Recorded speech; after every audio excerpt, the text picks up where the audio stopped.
নারায়ণগঞ্জের রূপগঞ্জ মাছদাইর এলাকায় র‍্যাব 11 সদস্যরা তথ্য সংগ্রহ করতে গিয়ে সন্ত্রাসীদের হামলার শিকার হয়। র্যাবের সদস্য এই যে কুবাইত আছে।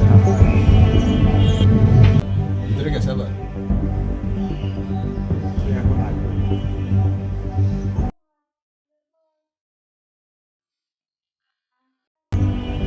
এই যে এটা না র্যাবের সদস্য এই যে কুবাইত আছে।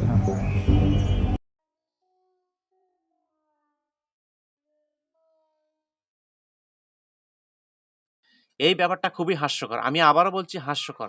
জামাত যদি আজ ক্ষমতায় থাকতো, সরকারি বাহিনীকে এরকম হামলা করার কথা তো দূরের কথা, প্রকাশ্যে মানুষ বিড়ি খাওয়ার সাহস করতো না।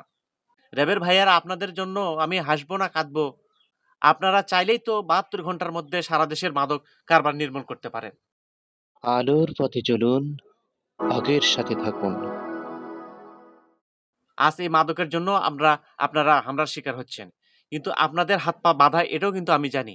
আপনারা এটাও জানেন যে সমস্ত মাদক আসে গোমূত্র খাওয়া রাষ্ট্রের সীমান্ত ঘেঁষে, বা গোমূত্র খাওয়া রাষ্ট্র হতেই এসব মাদকগুলো আসে।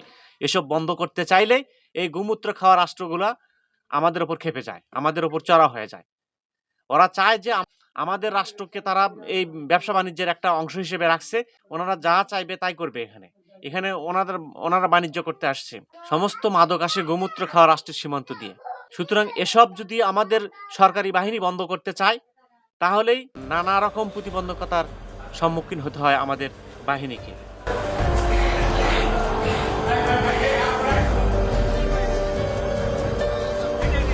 তাই দেশবাসীর কাছে আবারও অনুরোধ করছি, কোনো মতেই এই গোমূত্র খাওয়া জাতির সাথে আমাদের কোলাবোরেশন হতে পারে না, আমাদের কোনো সম্পর্ক থাকতে পারে না।